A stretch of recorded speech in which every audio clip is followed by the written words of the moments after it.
Hey, what's up, everybody? It's Aaron with HEX Life and Style. So, we took a little hiatus for a week, and now we're back, and we're back strong. In episode 16, I interview my buddy Jason of Remenace Vintage. Jason's out of Texas, and he's been doing this a long time. We talk about how he got started in the vintage industry. We talk about the vintage roadshow he took with his buddies last year to Rose Bowl, ThriftCon Denver, and ThriftCon Miami.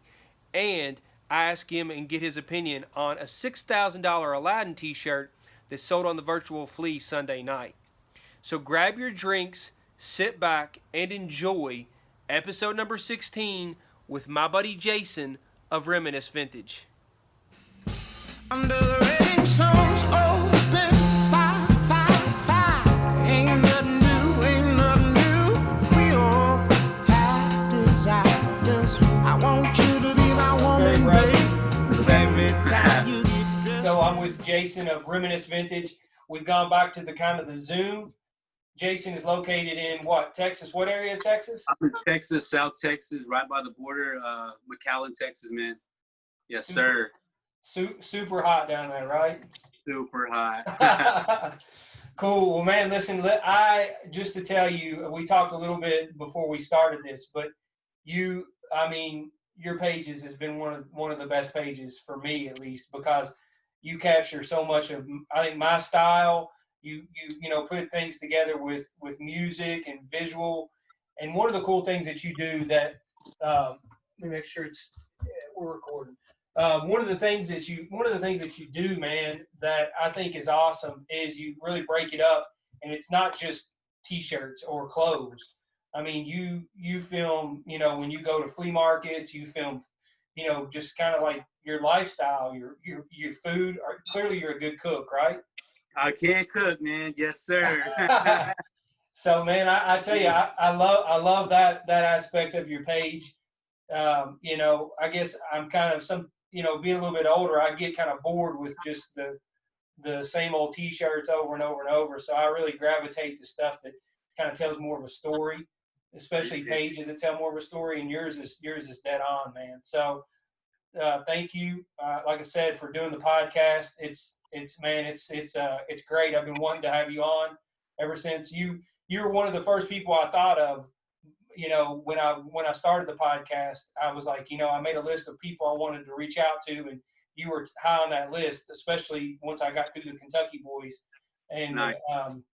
So I appreciate you doing this. I appreciate you recognizing that, bro. Like, I feel like, I just appreciate that. I like to mix all of that, bro. Like, I'm the same way. I get bored with just seeing like teas and like, which is, it's awesome. And I love seeing all that rare stuff. And, people are getting creative, which is another thing, which I like that too.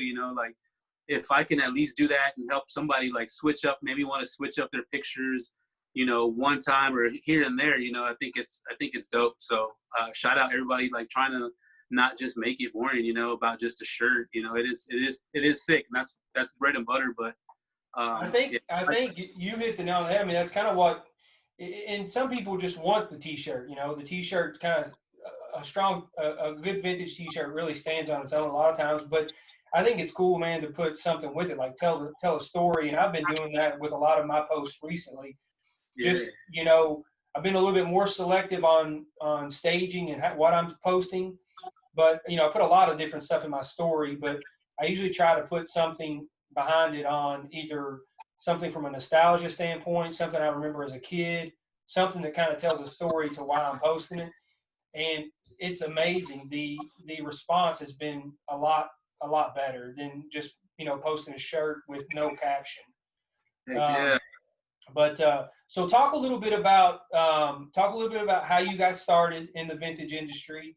Kind of talk a little bit about that. Talk about maybe your style a little bit, and talk about how you came up with the name Remenace Vintage. Yes, sir. So, man, honestly, it all started back when I was a kid. Every Saturday and Sunday, I would ride out with my grandpa. I was my grandpa's sidekick, man. So Saturday mornings, actually, it would start Friday night. We would get the newspaper, and like he would just circle all like in the newspaper ads, like, all right, boom. He circles the ones that he might want to go to. And he would basically do like a little route. He was like, all right, well, we'll just do this route. And man, I was doing it for so long, like just going, he'd give me like $10. He was like, all right, man, don't spend it all at one shot, bro, or one spot. So, I mean, he hooked me up with that, like, just like, all right, let's spread it out, or, you know, like, shit, you might as well get it all, or whatever the case was. He would always like give me $20, here's $10, here's $5, and like, you know, we would hit them all up. And man, he really wasn't even doing it to make money. He was just doing it to find good deals. Like, he would go for all like the you know, like day-to-day work stuff, lawnmowers and stuff like that, and just get crazy deals, always bringing something crazy home. Like, all right, shit, we'll come back and we'll bring a trailer for it or whatever. But that's really where it started off, man. And, you know, going to the flea markets on a Sunday morning, like going every weekend, like basically go to church in the morning, go to the flea market, you know. So that was one thing that just kept me going. And like, it really didn't start to like hit me that I could make money off of it until I moved to Denver and actually went to the bins. They were close to my house. So man, I'd go to the bins, and at the time I would ride my bike, and shit, I'd have to get an Uber to come home because I had so much shit. Yeah, man, that's really where it kicked off. I guess that was about 4 years ago up in Denver, and I found these sick ass bookends that were marble with like a dope. The artist was JB Hirsch, and like he's a sculptor type deal. And man, I just said these probably will make some money. So I found them, like started my eBay account, and I put $500. I sold them for like 400 shipped. You know, like that was my first ever eBay sale, and I was like, oh shit, okay.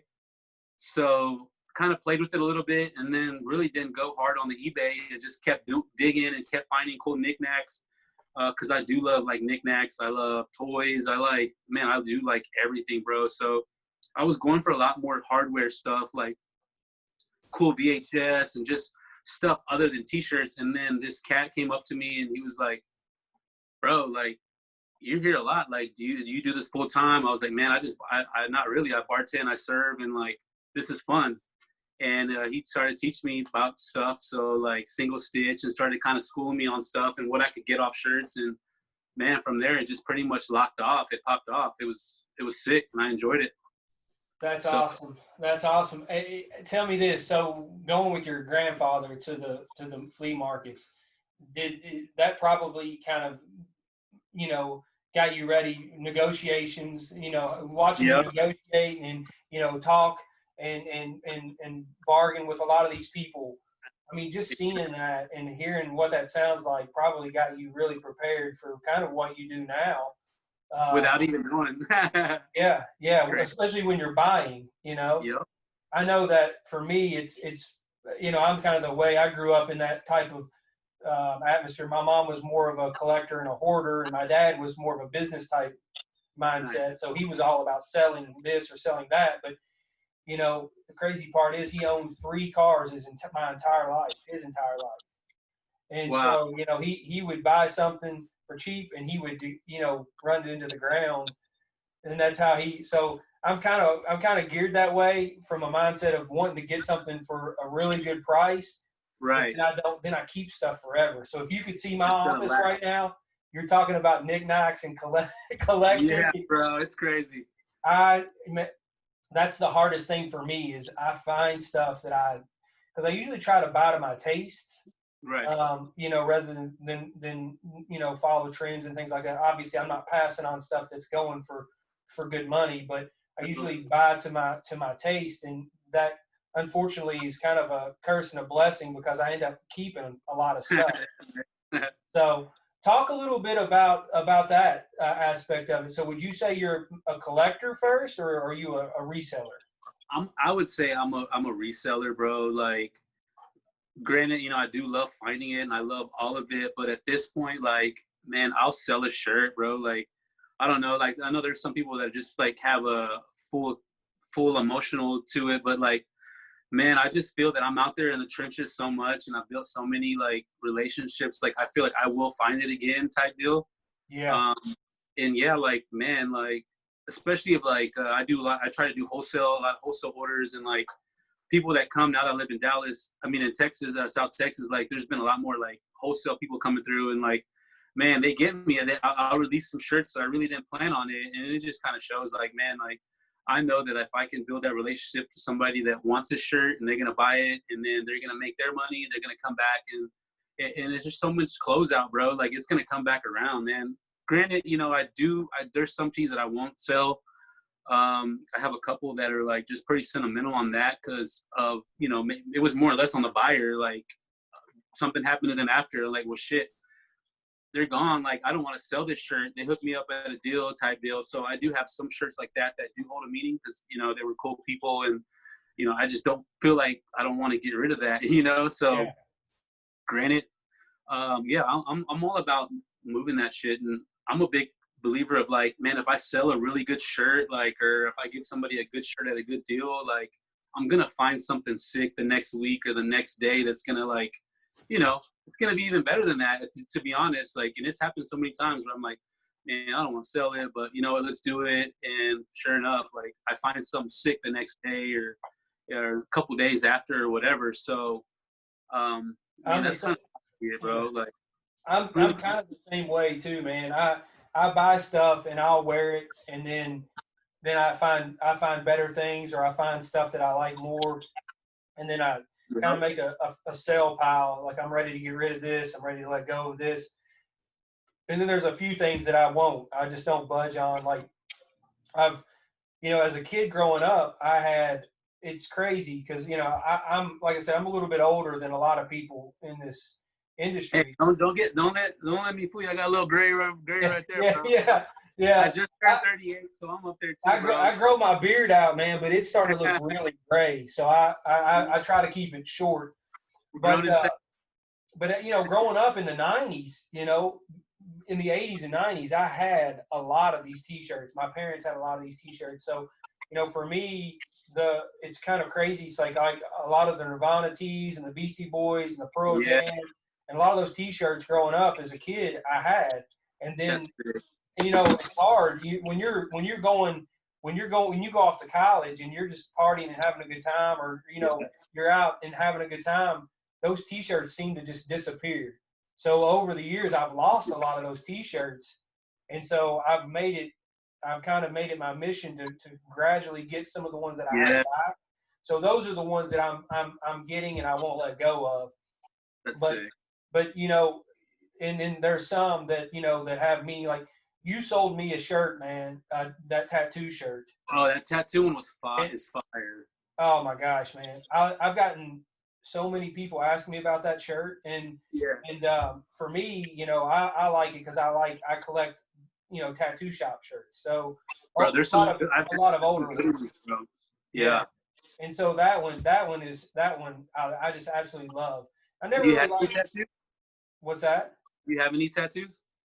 Oh yeah, I'm covered here. Oh, sick. Yeah, in my chest and all that. So yeah, I mean, that's dope. So I mean, I kind of grew up. My uncle kind of got me into a lot of that. But, you know, to give you a little background, you know, I used to go to a lot of rockabilly shows, a lot of, you know, car shows and things like that. And so I was in that scene pretty hard for a while until I got rid of my car. Well, I didn't get rid of it. It actually caught on fire. Kind of a crazy story. But so I didn't repurchase another car, and I kind of just, you know, took a step back. I got two kids, teenage kids now, but I didn't, you know, so I just kind of backed off of that a little bit. But I've always, you know, gravitated towards like the more unique shirts. Like the cool thing about the shirt that you sold me, and who knows, they could have made 1,000 plus of those. I don't know. But the cool thing is most of those local tattoo shops, they printed up a couple of those shirts and sold them. And there's only a few out in circulation, you know, out there. Yeah, no doubt. Yeah, I like that kind of stuff. That's the stuff that I really gravitate to. You post a lot of cool shirts. You posted one the other day, that Muse shirt. The Muse one, yeah. Yeah, and so, you know, those, man, you don't see that stuff. You don't see those. And so those, when I get a hold of something like that, I usually don't let go. So yeah, I'm not selling. I think that's one right there. Yeah, the one that's shredded to pieces. Oh yeah, I ain't selling that one, man. Yeah. That one is just, it's too cool, bro. Yeah, I always have so many people hit me up. I'm like, yeah, I'm sorry. I usually sell that shit, but you know, that one's just too good. And that's the thing, man. I mean, because the odds of you, like you said, the odds of you finding another Grateful Dead shirt or coming up on another T-shirt from the '90s Yeah, that you like, because they did make a lot of them. That one you're not going to find. That one's going to be a little bit harder to find, and especially in the condition that you want it in. So that's exactly. pretty cool. So we were talking a little bit earlier, man. I got to ask you. I want to ask you about your Bone Thugs and Harmony T-shirt, because I love Oh yeah. that. And so you told a cool story behind that. So tell that story for So the everybody. story on this little guy here Super is crazy. mom. She worked at basically like an arena stadium where the UT Longhorns play basketball. They had all their shows and all that, and she worked. She was pretty high up there, so we basically got the hookup on any shows we wanted to go to, and it was a summer jam. It was in '96, '97, and my mom got me and my cousin some tickets to go check it out. So it was just, it was super sick. It was like one of my first concerts as like a teenager. I'd gone to some other ones when I was smaller, but this was like a first, like, just like, yeah, it's about to go down. And I love Bone Thugs and Harmony, which I was singing all that stuff back in the day. Did not even know what Buddha Lovers were. I didn't know a lot of this stuff they were talking about. And I was just like singing that shit like it was my heart. And like, sure enough, fuck, I like weed now. But anyways, bro, yeah, so man, got the shirt. We were sitting like 10th row. Right as the show was about to end, Lazy Bone came up, took his bracelet off. He threw it into the crowd, basically threw it right at me, touched my hands and everything, and slipped. And the girl behind me got it. She got to go backstage and meet him. But man, it's just crazy that I still have the shirt. And like I was telling you, I was at the bins digging, and I met this guy there. He had seen me a couple times, and he asked me if I was like a reseller, and I was like, yeah, not really. And he was like, started schooling me on tees and stuff, and told me about single stitch t-shirts. So it was like, when I went home that night, I went in my closet, and I knew I had a shirt and it was older. And sure enough, I saw that single stitch. I was like, oh man, I got a single stitch shirt, bro. Yeah. So it was just crazy how it was a full circle. And I'm just super thankful that I had this shirt around. Like, that's another thing. I really don't even remember.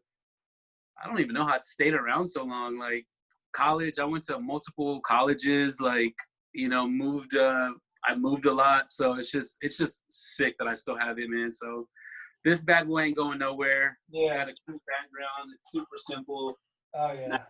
97 tour. Yeah, man. And see, that's the thing too, man. I mean, of course you're not gonna let that go, because it has meaning. It Yeah. has a story behind it, and you definitely not gonna let go of that piece. Not, man.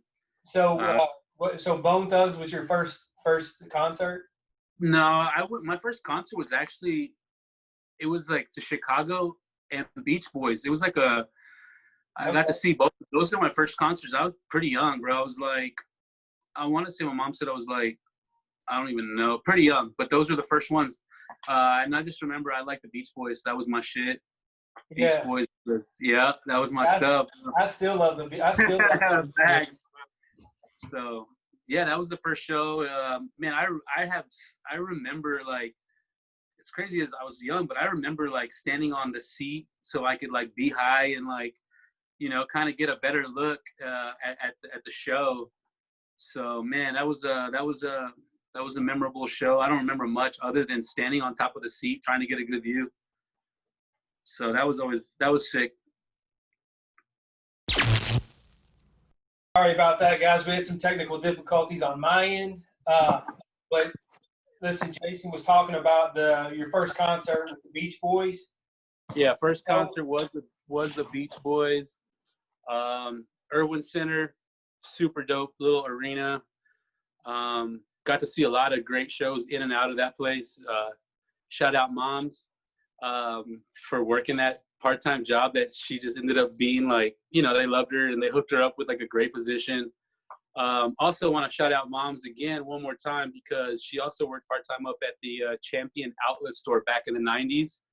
And man, that was, it's super sick, especially with the book that just dropped. Like, bro, I got to have a couple pieces in there. It was just super dope, because like, man, I was raised up getting dropped off right when my mom was getting out of work, and I got to run around the shop and just see all the sick jerseys and all the misprints and all the blanks. And it was good times, man. I can only imagine. It was crazy, What bro. year was that? What year was that?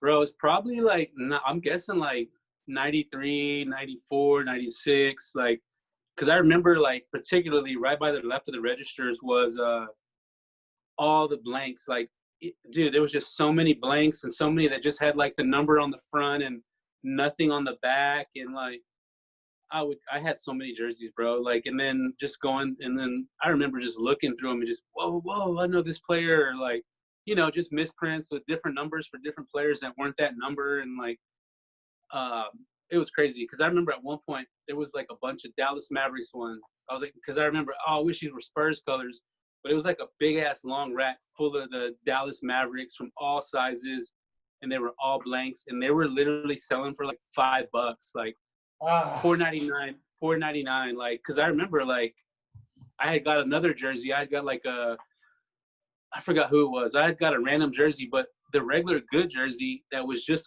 maybe a little off. I don't remember. I remember it being a regular jersey as a kid. I got that for like $10. It was $9.99. Like these champion jerseys are, they're hype, bro. They've never gone out of style, bro. no, man, they're huge, and they're back. They're huge now. I mean, they were huge in the '90s. I remember growing up. I have my champion jerseys from when I was a kid, Hell yeah. and my son wears them now. So that's kind of amazing, bro. yeah. So That's great. That's pretty cool. The Mavericks, man. I always loved the Mavericks because I'm a Kentucky fan, and they got Jamal Mashburn. Jamal Mashburn. And so I was a huge Mavericks fan when he went to the Mavericks. I love that old school Mavericks logo and all that. Yep. I've looked really hard, man. I've been trying to find some Mavericks shorts. Shorts are hard. People want shorts, but like, yeah, they're those champion ones. Those don't come out very much often, bro.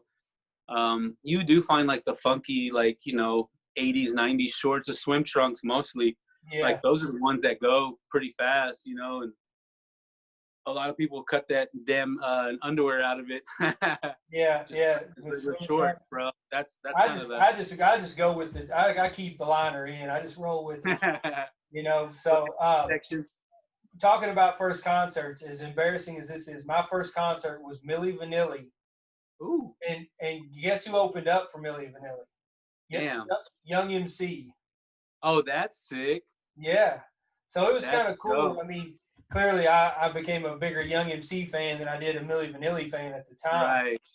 Especially Milli Vanilli was hard, bro, until they, they were like fakes and shit, but yeah. Damn. They got us, bro. Yeah.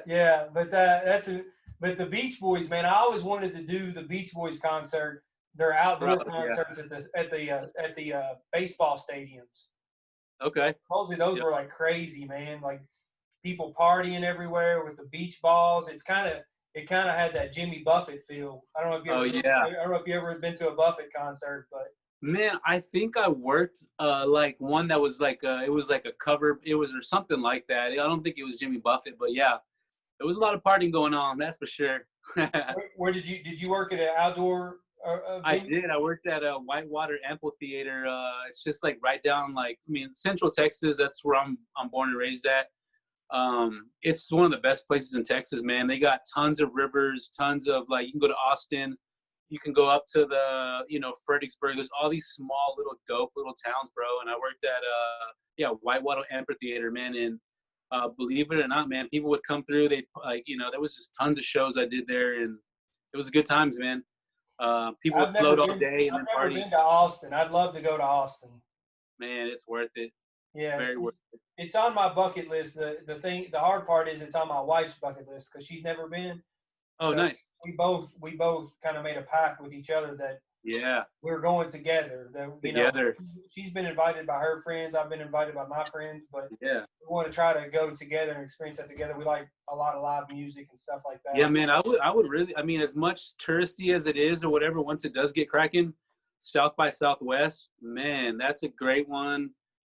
Just because you never know who's going to be playing at what bar, man. Like, you would go into a random metal bar, like a bar that's always metal, and it would be like an opera or something weird. And then, like, I remember for this dude, I met Aloe Black, bro. Like, I went to this bar that's usually known for like trippy like EDM and all that stuff. And like, you know, I was having fun. I was on that other planet, bro. So I was like, Yeah. I was at another venue and I was like, I'm going to hit up a couple other spots. I'm going to go vibe out over here. And it was during South by Southwest and there was a huge line, but my homie worked there in the line. He was like, oh, what up, Moon? Come up, bro. So he let me go through and it was Aloe Black, bro. And like this other sick ass DJ from New York. And bro, and like, I was up to on the side of the stage.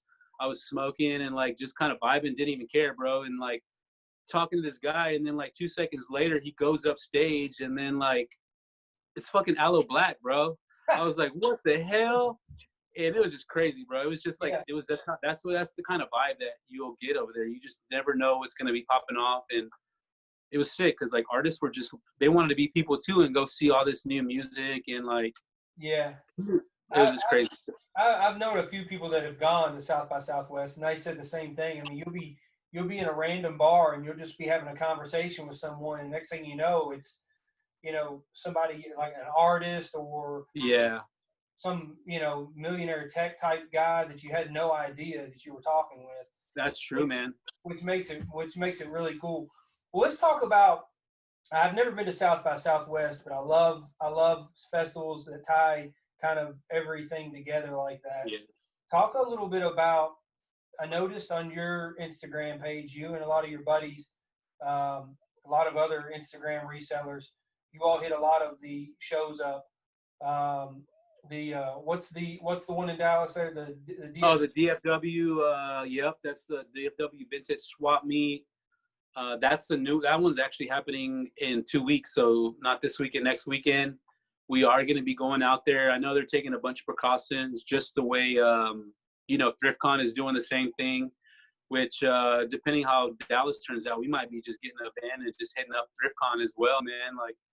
It's popping, like, and you know, everybody wants the stuff, and like for a lot of people, they can't shop, you know, some of their stores are still closed or whatnot, so this allows, you know, people to get out and they're ready to spend some money, and I'm ready to help people make some money too, you know. And like I said, man, it's a really good time to meet other vendors, obviously, but that was one of our biggest things. Like last year, we could honestly probably say we were like the traveling vintage show, because we did the thrift cons, we did Melrose, we did like Rose Bowl, we did the Dallas road trip, then we did how did it go, we went to Dallas, to Austin, did a pop-up in Austin, then we did a Houston, and then we went back to Denver, and then the last one we did was like the DFW to Miami. We actually did Miami Thrift Con, bro, and like that pays off like you wouldn't believe, because you go out to these places, you actually get to meet people, they like your gear, or whether you hook them up, they catch a vibe, and like they might not buy something from you that thrift con, at that Dated Faded or whatever, the DFW swap meet, like, but man, they follow you week later, 2 weeks later, like I can guarantee you, man, we make like 10 plus sales like the week after the pop-up, you know, from going to this place. And like that's the really cool thing about it, is like you get to network, then you get to see them post it on Instagram, and then it's just like it's just a dope, like how it goes. Like it's all about meeting the people, and I think that plays a big part, you know. And I feel like we probably could even kill it more if we were on more, which we're working on that too, you know what I'm saying? Because we like to make it about the product, we don't want to be this and that, but I feel that, yeah, putting your face out there, and like, you know, it definitely helps your brand. And, you know, as long as you're a good person, you sell people stuff, and you're not shipping your hats in flat envelopes, you know what I'm saying? Yeah. Like, you know, all that stuff. If you're a good reseller, people are going to come back to you. And, you know, I think that's a great thing. Like if you're new, like try to get into those pop-ups, like interact with people and do that kind of stuff to really build your brand out. Cause you know, it might not pay off at that thrift con or at that event, but you know, now they're following, you're on their radar, and they're more willing to buy something from you in the future, and that's what it's about, you know. So people can come back to me, and I've even had people that I met in Miami that they're like, they hit me up, they're just like, yo, what you got in small, or what you got in medium? And I'm like, all right, let me see what I got, and like, all right, how much that, you know? And they just want to buy something like just off the vibe, and I really appreciate that. And like I said, man, I think that's it's pretty big these days, especially with you know, everything's shut down, man. You gotta be who you are, and you gotta put it on live streams like this. Unfortunately, for some people like it, some don't, and like, I think it definitely will help you to network and to get out there. I agree completely. I mean, I have to say, dude, I'm extremely envious of you because, having buddies that you can go to these shows with, and like you said, like a traveling road show. Yeah. That's my dream, man. If I could plan a week vacation, minus obviously it'd be cool to bring my kids and my wife, but just going with your boys and sourcing along the way and then getting to the spot, kicking back, having a good time. You said something, it's not really, that's the cool thing about this. And I think for me, at least, it's not always about selling a ton of stuff. It's about networking and building those relationships, and really getting to know, other resellers and other vendors and learning more about vintage, I think, and the industry itself. That pays off dividends, I think. It does, man. Especially if you're fully committed to this. I know there's a lot of resellers out there that are younger college kids and stuff like that. And, they're just doing it to scrap up some beer money here and there, which good for them. I love it. For sure. But when it's someone like yourself, this is your livelihood. This is your bread and butter. Being able to invest in that and grow that family and grow that network is huge. I got a question for you. So one of the things, I've never been to any, and one of my goals, obviously after a lot of the COVID stuff's over, I'd like to get a bunch of us together and hit a couple. I've known a couple people that have gone to the ThriftCon there in Colorado. It's great. Denver, and so I'd like to do that kind of a couple of those. The idea for me is I'd like to take a podcast on the road to these places. And, and network and hook up with people like yourself and do an in-person podcast, or sure, even do somewhat.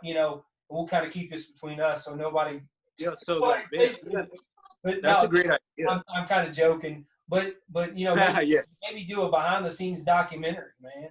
That would be sick. Like a short documentary type thing that really kind of follows some of you guys and get an idea of what you're looking for and what you're selling and for sure things like that. Bro, honestly, you could probably about that though. What is that's the scene there? I mean, is it harder to sell stuff because so many people have a lot of the same stuff, or where's that, here in Texas, or? Well, no, just at a lot of like the ThriftCon and the. It's people are looking for certain things, man. So like, you just never know what people are gonna have, and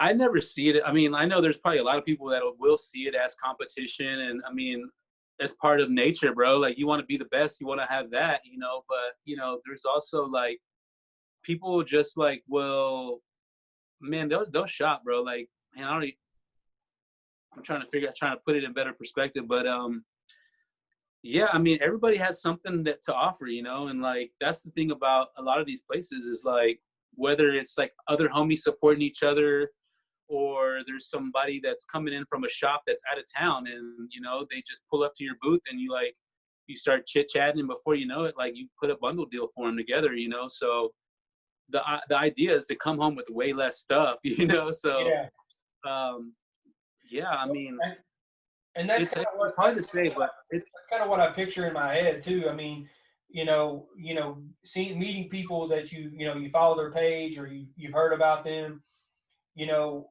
We have a lot of local fleas. We do a lot of pop-ups and a lot of local fleas and stuff. And part of the time during the flea is almost like a swap meet, an old school swap meet. I mean, we're trading stuff out. We're, helping each other out. We're buying stuff. We're giving each other deals. And I think that's the cool component, the cool part of all this. That's the move, man. That's the move, is to be able to like have a couple people go in and like, yo, let's set up at the flea market, like, because I give a shout out Dallas for that one, because there's this place called Traders Village, And I know it started off with like 1 or 2 guys, and it's just like they look like those garages. They pop them open, their stores are in there. And I know for a fact 2 guys shot out Jump Shot Classics and shot out Owner to Owner. I know they opened up their shops, like their other like brick and mortar spots, like starting off at the flea market. And what it was like dudes getting together and having 4 or 5 different shops at the flea market. So I mean, they're really utilizing the flea market because like they can bring their customers, and then there's already people that are going for older stuff and whatnot, you know?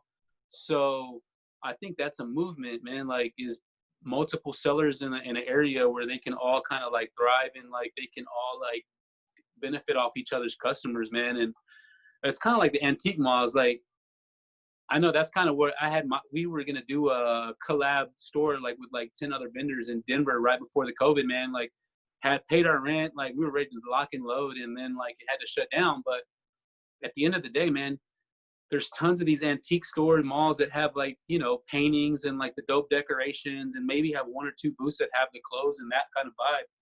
And I really think that's a money move right now, man. Like that's kind of what I want to do, is like essentially get a bigger spot and like have 8, 10 vendors, like, you know, however many vendors we can squeeze in that joint, and you know, 3-month contracts, let them stay if they want to keep going or rotate or whatever. It's not for them, but essentially places like that for our generation, man, because we don't care so much about like vintage doorknobs and door handles as we do like a vintage belt or whatever, you know? So I think that could definitely like push a lot of people into like, you know, just networking and making bread and like getting a lot of people together, you know? Like I said, a vintage t-shirt antique mall, bro. Like who wouldn't want to go to that shit? Oh yeah, and that's where I've got my shop is in a spot like that. So it's a local spot downtown here, and it's, you know, it sells vintage decor, vintage furniture, a lot of mid-century modern stuff. And then I love those. Those are, dude, you can find some great pieces in those stores, bro. Yeah. Like, well, the cool thing is it opens up a whole new world. So you have people that are really into the MCM stuff and a lot of the decor and things like that, and they come in shopping for that, and then they go back and then they see a piece of, you know, a T-shirt that they had as a kid or whatever, and you know, so it kind of opens up a whole new world for a lot of those people, and vice versa. I mean, I sell a lot of. I think you do some estate sales, things like you do decor and I know a lot of prints and stuff like that. Yep. And I do that as well. You know, I resell a lot of that stuff. I like kind of the unique, eclectic stuff.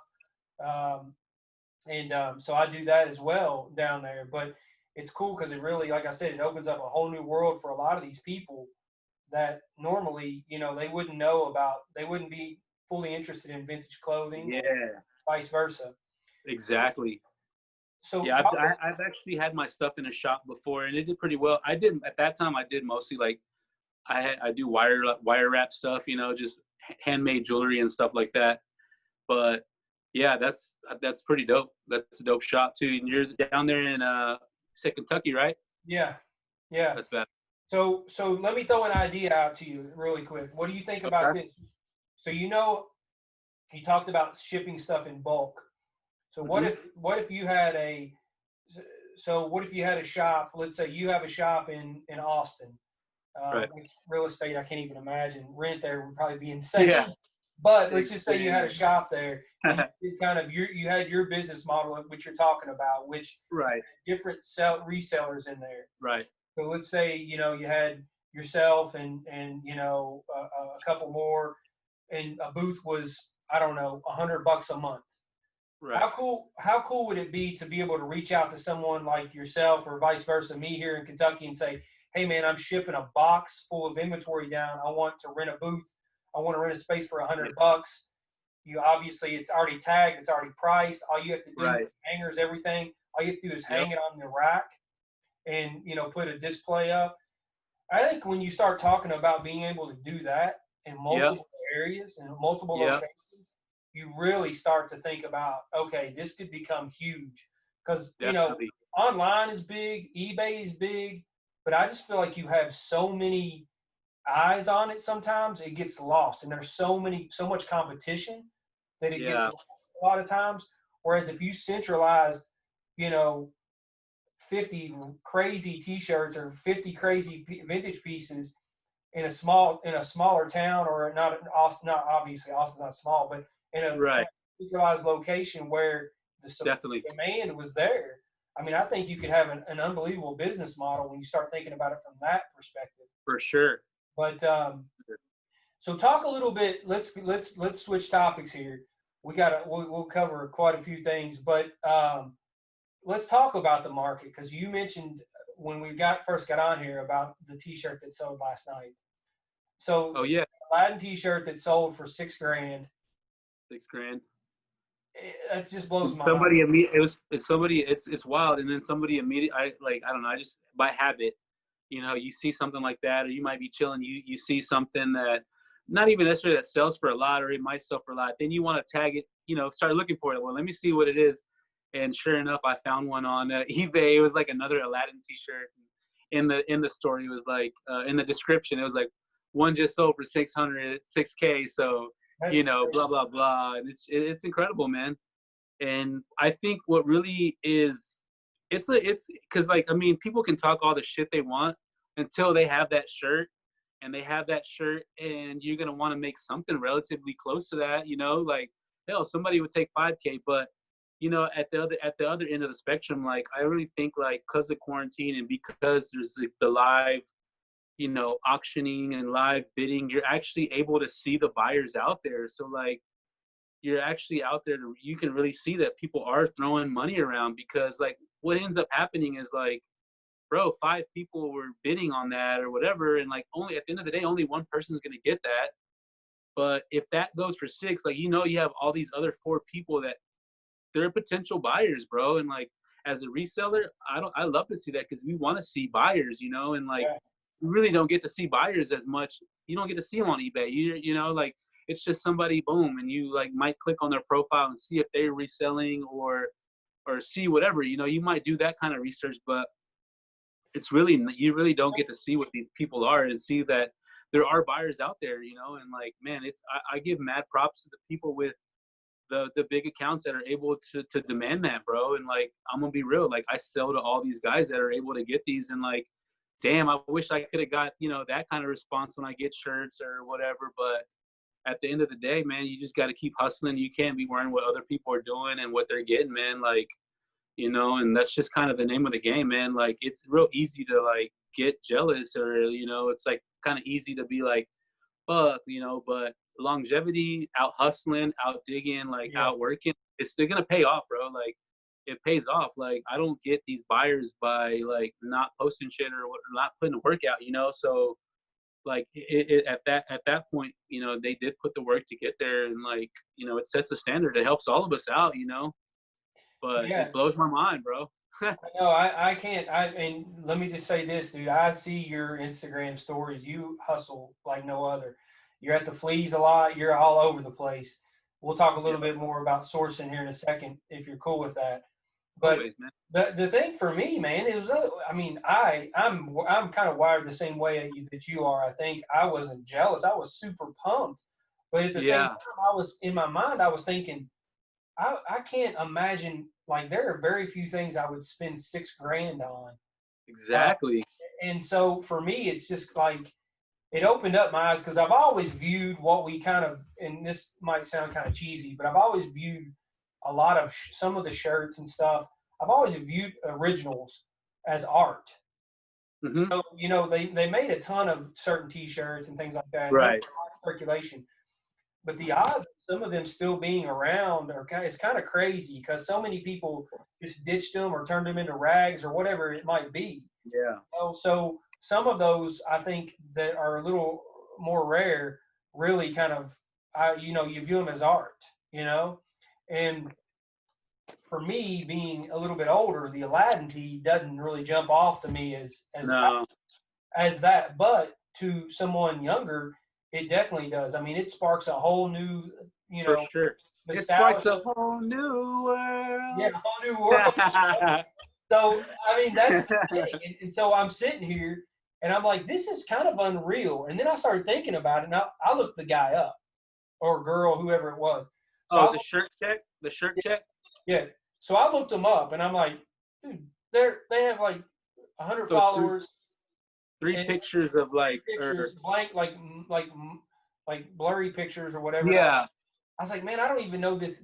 They might have just got, Heat Broker might have just got had on this one. I don't, who knows? And I started thinking about it. Of course, then I see Thrift Lord and I see everybody, they're posting, trying to, posting in their yeah, store. they're building that person up. This guy's legit. This guy's real. So I was like, okay, cool. So the funny story here.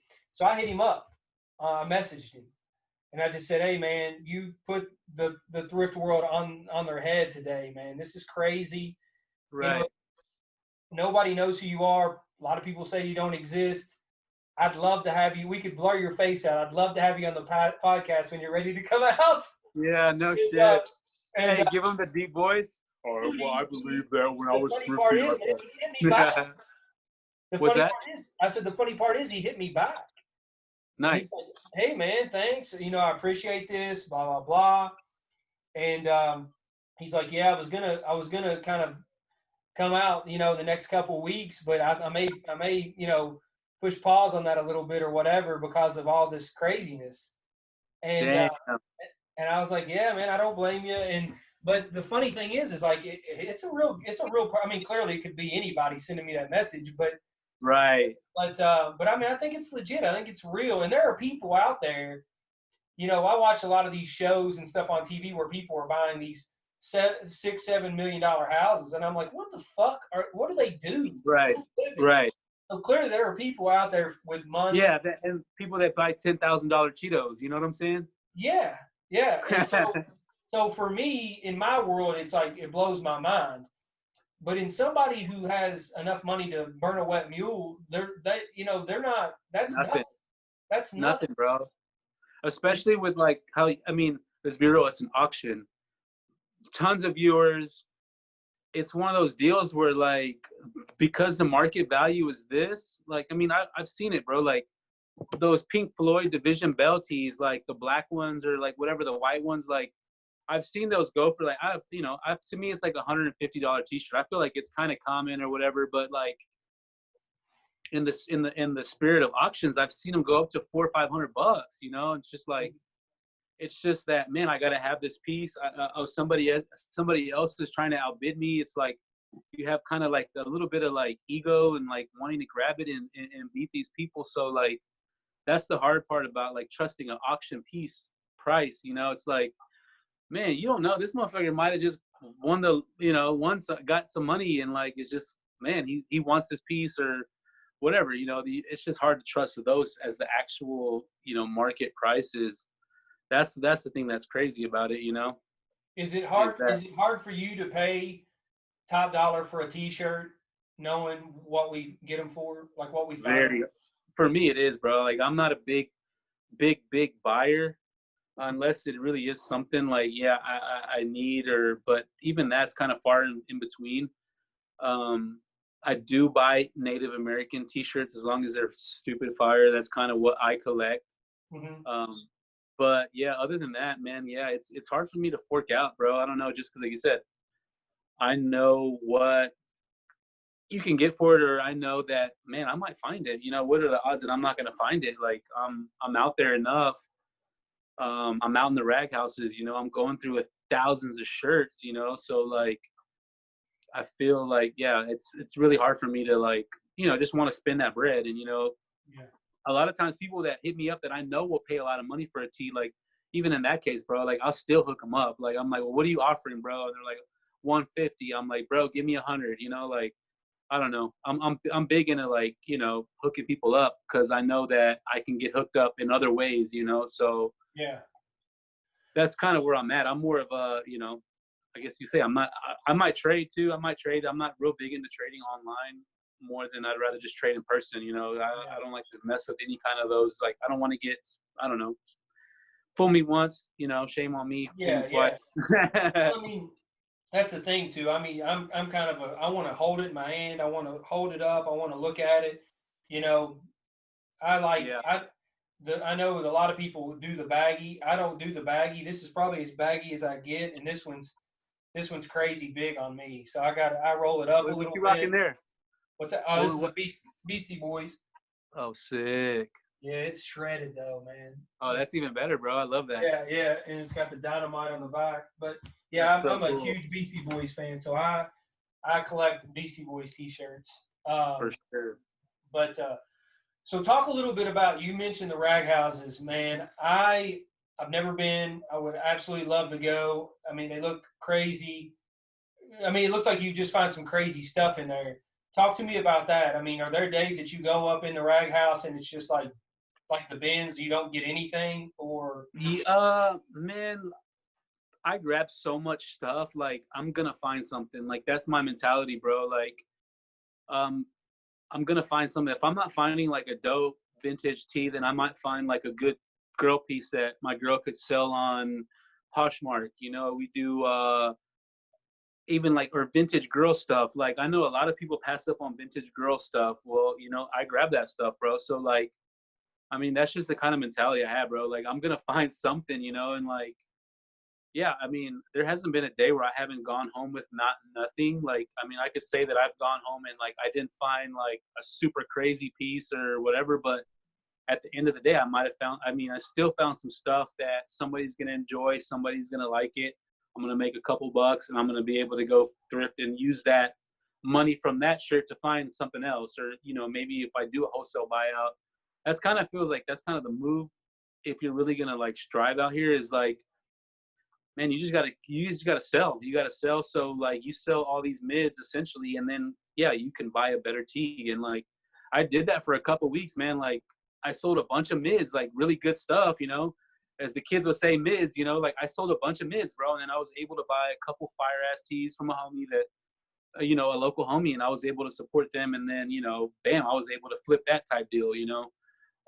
Another cool thing my grandpa always told me too, he's like, man, I'm not in the storage business, because he would sell some of the mowers and all that, and like he'd have a bunch of mowers, and like, you know, one of his buddies needed one or whatever, and he was like, shit, just give me you. He might have paid 10-15 bucks for it, fixed it, did the little carburetor, sold it for 50 or whatever, could have Yeah. made 100. He was like, man, I'm not in the storage business, man, so let's get this shit out of here. So that's another mentality I've always kind of had as well. Is like, bro, I'm not, as much as it looks cool to have stacks of tees and all that. Like, I would rather them out of here to find that next cool tee, or to, you know, do that next buyout from a homie or whatever. So that's kind of the mentality on that. But the rags are tough, bro. Like, just depending on where you go, there's people that are digging for it in the back. You know, there's you think you got, you know, in on one place, but like there's, you know, there's somebody else that's willing to throw that extra money out there, and you know, they're willing to buy all the other mid stuff, or buy, you know, more stuff. For them, it's all about the dollar. So if you buy a bunch of stuff, they're gonna love you, and you know, you might get better picks. I don't know. Mm-hmm. But like if I'm going through, because I went to some places and like they had stuff saved for people, like they had people coming in, and like I got lucky a couple places, and they were like, well, they haven't came in a month or two, so you know, we'll let you go through it, but you got to take X amount, bro. And like honestly, like I've gone to some of these places and I've only got 4 or 5 pieces, bro, and they're like, all right, well, you can buy this, but like don't even bother coming, you know. Yeah. So essentially you got to spend that bread, and that's what's going to help you like get better picks and just keep going, because like it will eventually come, I guess you could say. Yeah. But yeah, man, it's tough, and there's different parts of Texas where they have them, and there's it's hard to get ahead of some of these people that have been spending big bread with them for years, essentially, you know. Yeah. But with everything with whether it's the bins, because I know a lot of the bins now, they have people that are picking stuff and putting it online. I mean, people miss stuff. We're all humans. We miss stuff, you know. So like, I mean, they miss stuff, and like a lot of times people, they won't flip through the shirts and flip them inside out. You know, I found some really good tees that were flipped inside out, you know, and they already got looked through people already, you know. So it's like, you know, it's just doing those little extra things like that to really get your chances up to find stuff. Like, take the time, flip that shirt inside out. Like, a lot of those 80s tees are so thin and so small, bro. Like, And some people, that's the thing too, even with the bins. I mean, some people aren't even looking for, you know, they're just searching for those, you know, those a lot of rap tees, or, you know, right. whatever it may be. And they're not even really Sometimes I Exactly. think more and more now they're picking up the '80s tees and stuff because they realize, okay, Yeah. these are good money. But for a long time they weren't. You're And right, man. one of the things too, you mentioned the bins out in Colorado. So I went out to Colorado for work, and I was out there and I hit the bins a couple of days in the evenings, and Nice. it was really interesting because it's those guys that are there all day. Yep. They were like, I can't take everything, so they were Right. a lot of them didn't want the workwear because it was heavier. Uh, Right. Yep. some of them weren't, they were passing on a lot of the workwear. I found a lot Stains, like, stuff that had stains or like of they didn't things. know because Yeah, they're yeah, too young. yeah. Or I found a lot of cool, '80s tees, things like that. Some '70s stuff. Yep. I too sell a lot of women's stuff.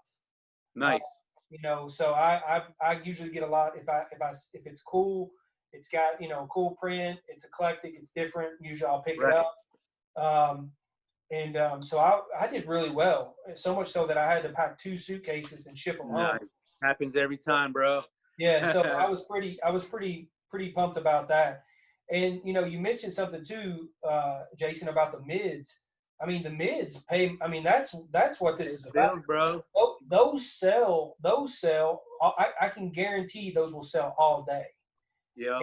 Like Whereas sports stuff, like sport. I mean, like sports stuff is just through and through. It's like, and it's funny thing because like I went through a small stage where I was like, all right, bro. Like I know I had a homie that would like, he liked the sports stuff, and I would throw him cool stuff, and then like it was just like, bro, like some of that would be the only stuff that the sports pieces that I did have on my eBay or whatever. Those are always selling. I was like, man, I was talking shit, but let me take that shit back. And like, yeah, sports tees are great, bro. There's something that there's always a connection to it. And yeah, I mean, like, it's the nostalgia aspect, man. Exactly. I mean, for me, it's like I'm really gravitate to like the Deion Sanders, the Bo Jackson stuff. Growing up as a kid, I think I bought that Force hat off of you. That you had bleached or whatever, and I bleached it. Yeah. I turned it like almost like I don't have it around, but I bleached it even more. And dude, I love. My wife hates it, but I love that hat. And sick, I had that hat as a kid. I had that hat as a kid. So for me, so like, I wanted that hat when I saw you post that. Yeah. And I love that hat. I posted a couple times regular, and like people were sleeping on it. So then, it's just that what happens when people sleep on stuff. I was like, all right, well, shit, I'm customizing everything. Let me just throw this, whatever. But yeah, I didn't even think about that. That was so dope. Yeah. The color I love that hat, man. It fits perfect. It does. It fits perfect. Hey, so talk about the customization. You're customizing a lot of things. So did you do the shorts? I saw you in your story today. Yeah, I just got some shorts. Actually, my girlfriend's mom does them for me now, bro. It's awesome. So are you making like t-shirts, like old what I'm doing is pretty much grabbing old t-shirts or new reprints with sick graphics, and yeah, I'm just repurposing it. I made the Emmitt Smith ones. Where did I have those at? I don't even know if I have those at close. Yeah, I had those shorts, bro, and like it was just one of those deals where it was like, I know exactly what I'm gonna do with this piece right here. I'm not gonna let it go to waste, essentially, and brought it to life, bro. Like those Tupacs are sick. The Emmitt Smith one is super dope, and it's just like just gives it another twist for these tees. Like you're able to like keep it going. Yeah. No, and, I mean I think it's a great. I mean, it's one of the other things. Two of the things that I'm really into, man. I want to get it back out in circulation. Like I want to price my stuff so people can afford it, and I want people to enjoy it and get it back out there. Right. So that's one thing. And I noticed your price on your Etsy store and stuff, dude. Your prices are really, really good. So they're not too bad, bro. Like, and even that, like, to be honest, like, I mean, we put them higher there than we would actually take. That's another thing about it is like, I encourage people if they want stuff to hit me up and I'll do it cheaper, bro. Like I said, man, like I want to make as much as I can, but at the end of the day, like it's not about that. It's about like making those sales each and every day, you know what I'm saying? And Yeah. rather than one big one, like, or one or two big ones here and there, and you know, that just doesn't work, bro. Like, I'm trying to move stuff because, like I said, that's one of my like main cores is like, yo, sell stuff. You're gonna have more money to find more stuff, And they're going be to able come to back too. distribute, bro. You know, the customer's going to come back to you. Yep. You know, Jason, I bought from you a couple times just because I mean, it's been awesome, man. You've sent it to me. You've sent stickers. I mean, just really, it's been cool as shit. And it's almost Appreciate it. like, you know, you take it to a different level. It's almost like buying a house or a car or something. If somebody takes care of you and you feel like they've done you right, or, you know, Yeah. they've really followed up with you and just put you first and your kind of your needs first in that situation, I mean, they're going to come back and buy from you again. I think For sure, man. that's what this is all about for sure. Absolutely, But, man. Man, I love it, bro. Natural salesman, bro. Just talking to people and like, I mean, I've done it forever, bro. Like, shout out my moms for like making me super outspoken. I'm not say outspoken, but like, I'm down to make things comfortable and let's talk it out, or like let's have fun. And that's led me to so many other relationships, you know. And it really helps in this game too. You know, I used to do traveling sales, bro, and like, man, I would sell timeshares to people that didn't need timeshares, bro. I'm like, yo, don't buy this timeshare, man. And sure enough, oh, we just want to buy it. I'm like, oh my God. I was like, all right, you know, like, yeah, so that's how I really knew the power of like just being real with people and like, you know, like just taking care of them the way you would want to be treated and being taken care of. Cause like, man, it'll pay off. So yeah. Dude, yes, sir. I love that. I love that, man. So one of the things that I do with all my guests is I do a PSA. I do an old PSA, public service announcement.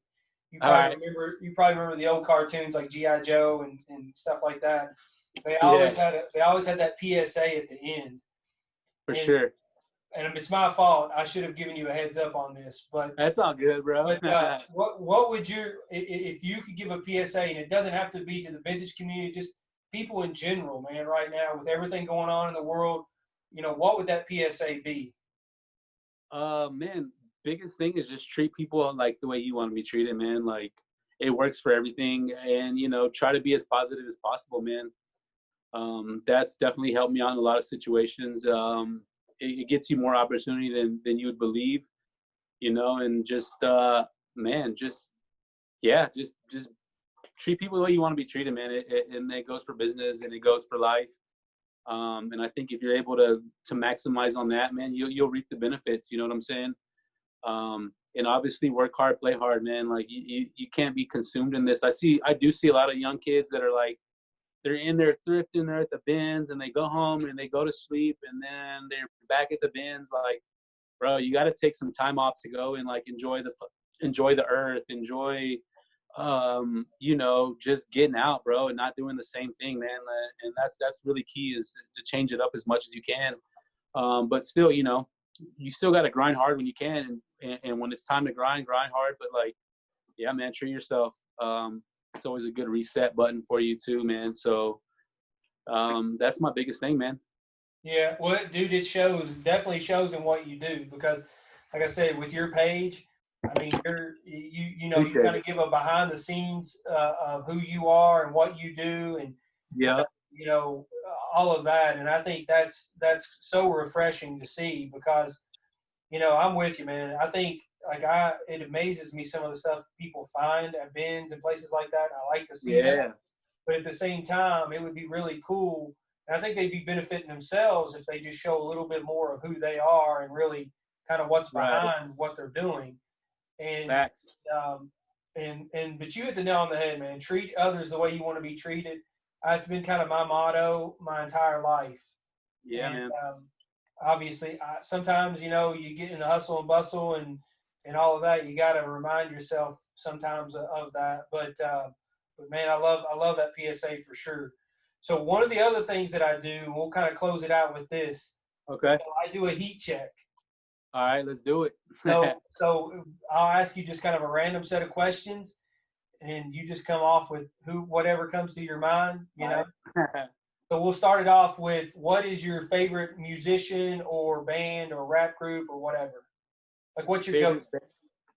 Man, I would have to say right now, my favorite is always gonna be Man, shit, you got me. I would say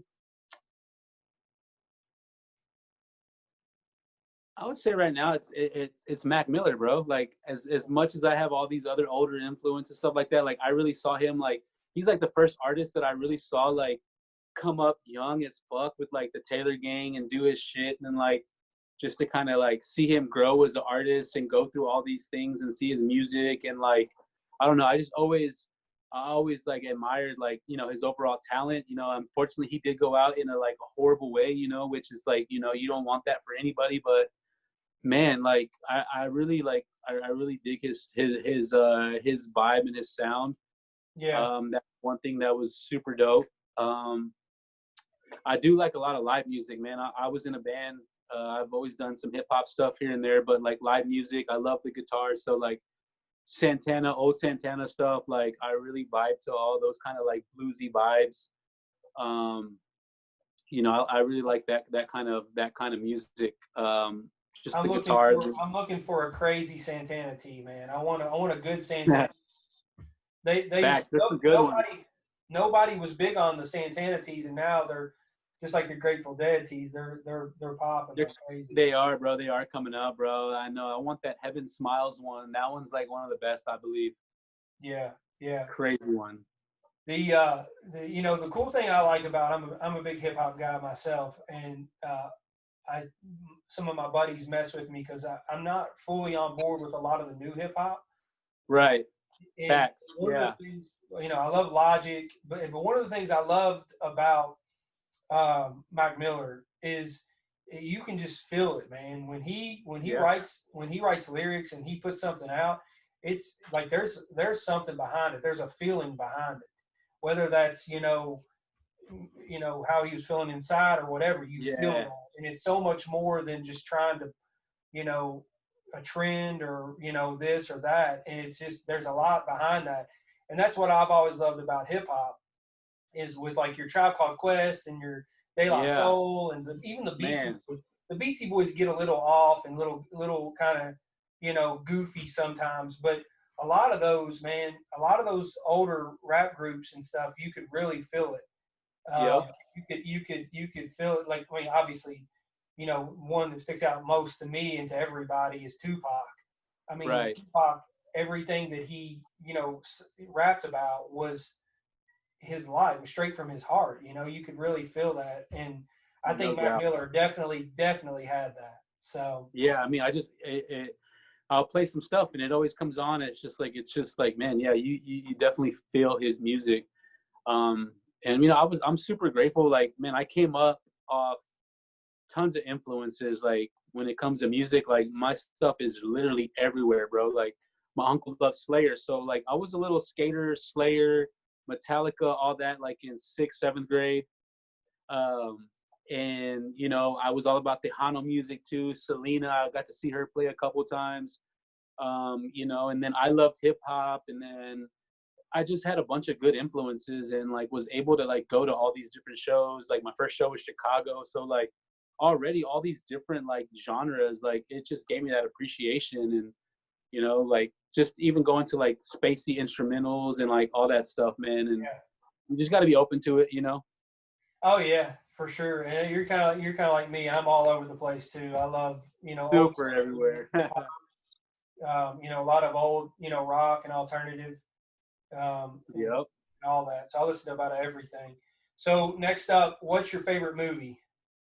Favorite movie, I would say, is Apocalypto. Okay. Apocalypto. I love Native Americans. I know I have some blood. I mean, like my uncle said Comanche. I really don't have it traced, but that's what a family member said. I just love how they live their life too, man. Like off the earth, you know. Like it's just one of those deals where I love that. And that movie captured like the Mayans and all that stuff. It was just intense. It was great. Yeah, definitely a good movie. What about? Yeah, that's my favorite movie. Favorite old movie is La Bamba. That was like the first movie I ever cried on. Whenever Richie died, man, I cried like a little ass baby, which I was pretty young. So I did too, man. I cried on La Bamba. Even though you knew Richie was going to die, you already knew what the story. Exactly. But my first movie that as a kid I remember crying on was, well, it was either E.T. or Karate Kid. It was one of those two because they kind of Okay. they went Yeah. together. They went together. They were kind of close in time period there, but La Bamba definitely got me as well. I love La Bamba. So, what's your Nice. favorite TV series or like TV show series? Man, that's a tough one. I'm gonna go with, man, I used to love Martin. Yeah, Yeah, Martin or Living Color, because those are great, bro. both. But I would say Martin. I would say Martin. Martin, it was just Yeah, too funny, bro. yeah. Both Fox shows. Fox in the '90s. Fox had everything good, and Fact. they were Good definitely shit, in tune with what was popular. My wife and I, we yeah. still watch old Martin clips and old Yeah, Living dude. Color clips. We just I love just love how he always cut up on Pam. He was like, "All right, Angela Bassett Hound," or it. he Yeah. always had something funny to say to her, bro. It was good shit. Martin Lawrence, man, he's an underrated comedic guy. He's I mean, he crazy was, funny. I know Yeah. Will Smith was good in Bad Boys, but Martin Lawrence made Bad Boys. Yeah, for sure. What about so what's your favorite thing to eat? My favorite thing to eat, ooh, right now, man, I would have to say a nice buffalo chicken sandwich. I'd say you can get a good one down in South Texas. There's some pretty good ones, man. I've been trying to perfect it and make my own. If you feel me on that, bro. Yeah, yeah. There's a guy I follow on Instagram. His name is Niche Cooks, and he just does like funny, like fun food and stuff like that. And he just does a funny narrative. But yeah, I've been watching some of his shows. I mean, not that I mean, it doesn't hurt to like see other techniques and do all that kind of stuff. But yeah, he's a good one on Instagram. Are you trying to do it fried or shredded? I did the first time I did grilled, but I'm trying to do like a nice breaded, like a breaded one. Yeah, and then toss it in some sauce, and we're good to go. Hey, let me know how that goes, and you have to send me the recipe for that. I'll try to recreate it. So, who's your celebrity crush? Celebrity crush. Ooh, that's a tough one right now. Let's go. Damn.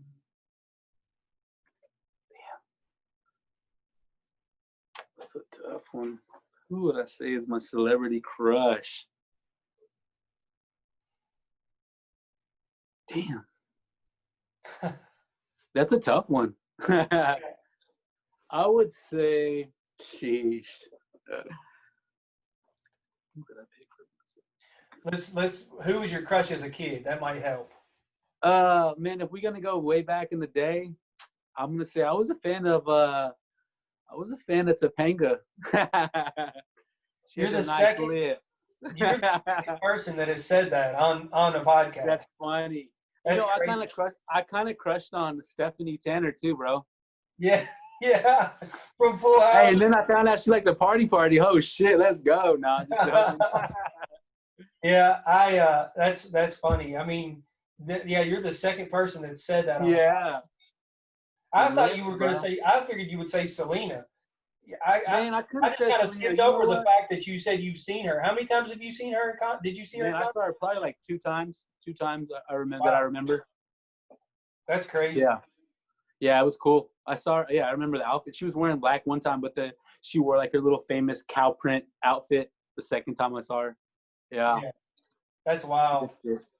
So, what do you like to do outside of thrifting and vintage and all of that? I really like being outdoors, man. Fishing, hunting. Yeah, I like to go. I really like digging arrowheads. Like if you want to talk about like some stuff that I found, man, that's older than all these damn shirts I found. Is some of these arrowheads I've been lucky enough to find, and where we lived at, where my grandpa lived. He used to work at this crazy. He had this big, 270 acres, and he would plow it and do all this and that. And he had a nice collection. And as he was getting older, I took care of him. Like I quit. I had a traveling sales job. I quit it to take care of my gramps because like he's been there, bro. He's like my pops basically.